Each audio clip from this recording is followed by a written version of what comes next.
Magandang araw! Good morning! Bakit na naman ba tayo andito ngayon sa harap ng camera? Actually, talagang gusto naming mag-umpisa na mag-take ng mga video. Pinaka-reason namin is gusto namin makuha ng bawat bagong pangyayari ni Saki, si Sakari. Siguro simula ng pagkano namin, talaga mahilig namin mag-take ng video. At itong mga nakaraang araw, parang na-realize namin na mas magiging maganda yung kuha natin na video pagka nabili namin yung ipipicture namin sa inyo ngayon. Unboxing ng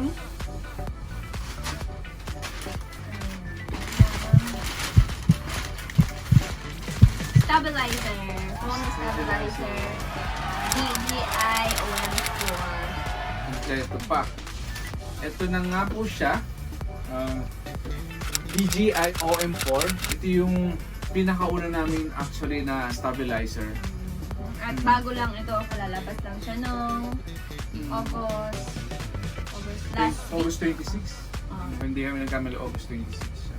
Pero hindi naman actually agad-agad na ito yung pinili namin. Mayroon pa kami pinagpilian. Yung isang brand is yung Philiotech, saka yung isa Ziyun na parang Chinese brand, pero sabi nila maganda rin daw yung feedback. Pero dahil nga sa mga kinonsider namin yung iba't ibang feature, mayroong mga rason kung bakit ito yung napili namin. Ito siya, bagong bili lang. At nagkakahalaga siya $999 Hong Kong dollars. So, kung gusto nyong malaman yung features nitong stabilizer na to, just keep on watching. So, tignan natin yung nakalagay sa likod. Nakalagay magnetic quick mount, which is yung new feature ng OM4. Foldable, portable, active track, 3.0, quick roll, gesture control, and story mode. Ayan. Buksan na natin.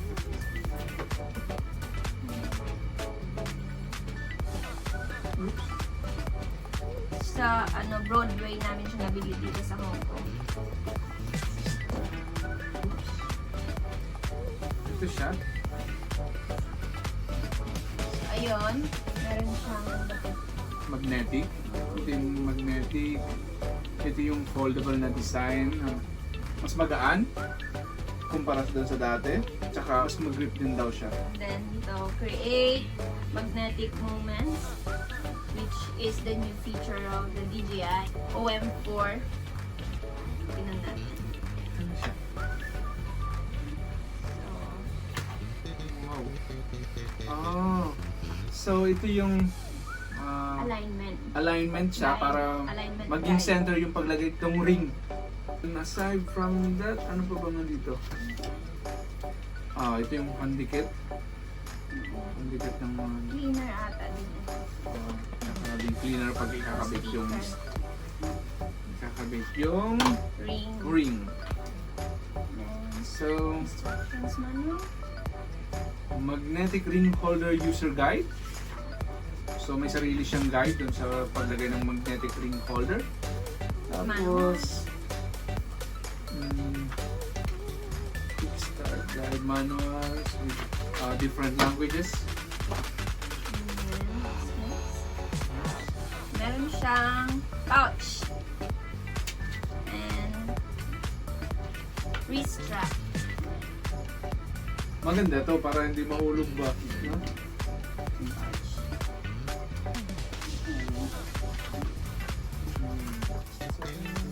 The most awaited part. So, OM4. At And para sa mga time lapses, tracking. ito yung magnetic lamp na tinatawag nila at pinakabagong feature ng OM4. So, yung secret to elevate small phones. Meron siyang ganito. cable, which is already C-type. And oh, this is the DJI OM4. Oh. Wow. Wow. Magaan siya. Saka yung grip niya na maganda. Yung mga maliliit ang kamay. Kaya ko, okay siya. Actually, meron siyang apps na dapat i-download muna. Which is the DJI Mimo. So this is a tripod. Let's put it on sa bottom ng DJI.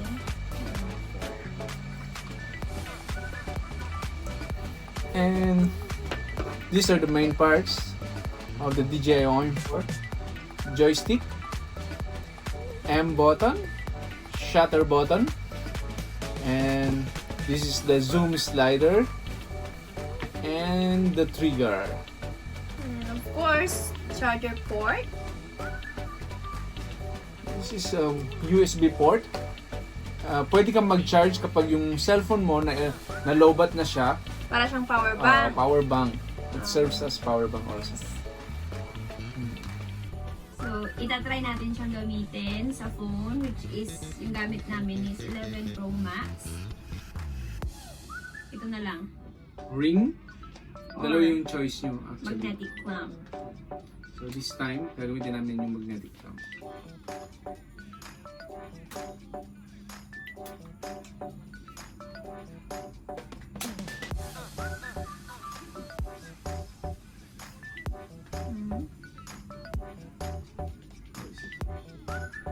Ganyan siya.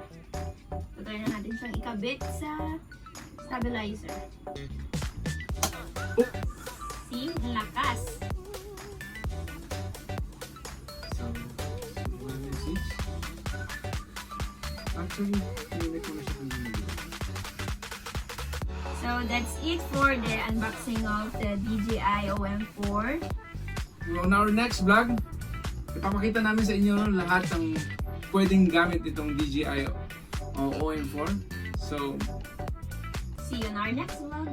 thank you for watching. Thank you!